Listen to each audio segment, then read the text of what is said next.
Hello, my name is Geogen and welcome back to World of Tanks. Today we're looking at the WT Auf Panzer IV, Tier 9 German tank destroyer. Part of the second line of German tank destroyers which have excellent guns, decent enough mobility, but no armour. They are, as everyone in the community calls them, the glass cannons. And the WT doesn't differ from that doctrine. It has, if we slow it down, it has hardly any armour at all. You can see it's based on a Panzer IV chassis, and it's in the name, which means it has 80mm of armour at the front here, which is flat and useless at Tier 9 and 10. Tier 7s will go through you, Tier 8s will go through you, everyone who you meet will go through the front of the vehicle. The side of the vehicle is 30mm, and the rear, if you want to call it the rear, down here is also 30mm, I believe. The gun's shield, I'm going to call it the gun shield here, has hardly any armour at all. I think if this thing existed in real life, was designed to absorb low caliber MG kind of fire, not tank rounds, not tank caliber rounds. So this machine relies on its stealth and not being seen. We are on the map Karelia and we are on the assault. This machine does well at defending, but we are unfortunately on the attacking team, and going to the normal positions where mediums and lights and heavies go, which is either the one line area at the bottom left or the north east at the top right.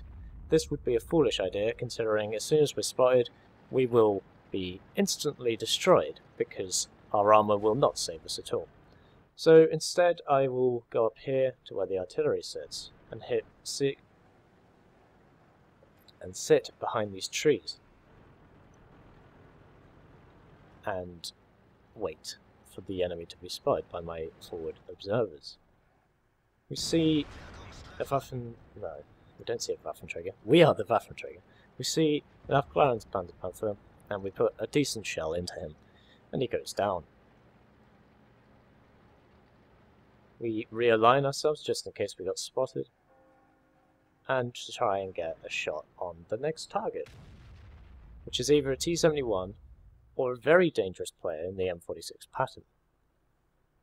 However, it's pretty hard to see targets, but we do manage to get an excellent round through the side of the M46, who is over 400 meters away and has no chance of seeing us. We have no chance of seeing him either, but because we have our spotters and good radio range, like most high-tier vehicles do, we can get shells into him. So we have to wait. The thing is, with this Waffenträger, if you act aggressive, you're generally going to do poorly. We get another shot into the T-71. Also, I neglect to mention this gun has excellent penetration and damage. It has 276 penetration with standard arm piercing, and it also has 560 average damage.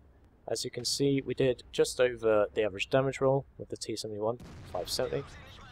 The annoying thing is, even with that excellent penetration, we still bounce off the side of a very thinly armoured medium tank, the M46. Don't worry, we'll see him later.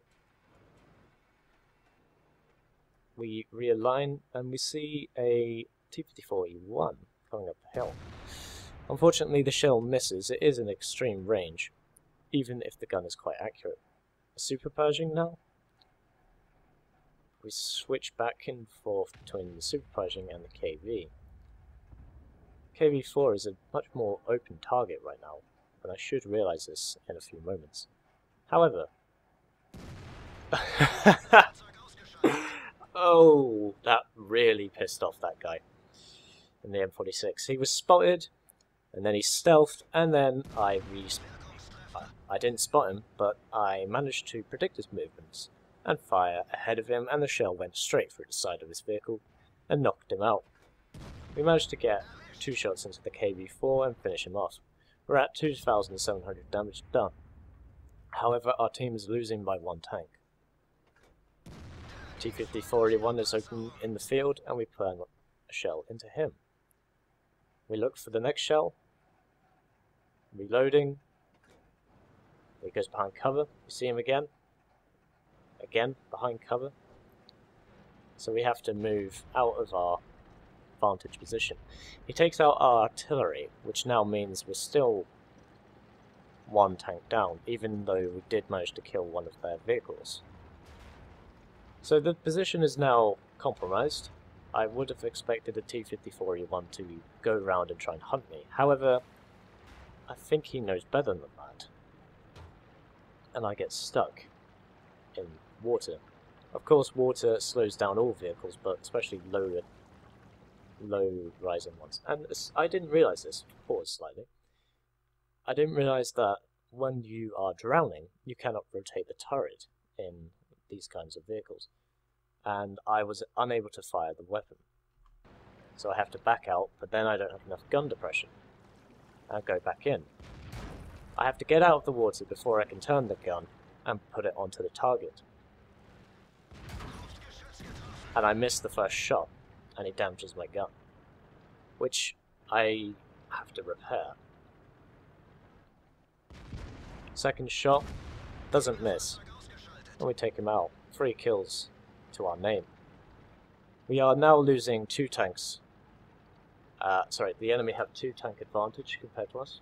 Make that 1 tank advantage. Well played to the Ag Tiger on our team. So it's 4 versus 5. And the fight is happening in the northeastern corner of the map. We try and get a shot on the STA-1, but he's behind some rocks, giving him good cover from our weapon. So we must traverse over this water and into the enemy base. But not into the cap circle though, because that would announce our position to everyone. We haven't been spotted by these targets yet, so we need to remain sneaky and try and get a side shot on them. Thankfully, there's a lot of rocky outcroppings, a lot of cover that we can use. The STA-1 is no concern of ours for the moment, he's too far away. And he's being engaged by an E-75, he's being engaged by Ramatal. So there's a gap between these 2 rocks, and I am going to use this gap in order to secure a flanking shot. The Object 1704 has not noticed me.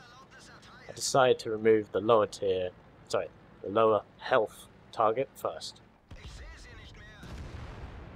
T-30 is knocked out. However, the STA-1 is not stupid and he has noticed me, and now so has this Object 704.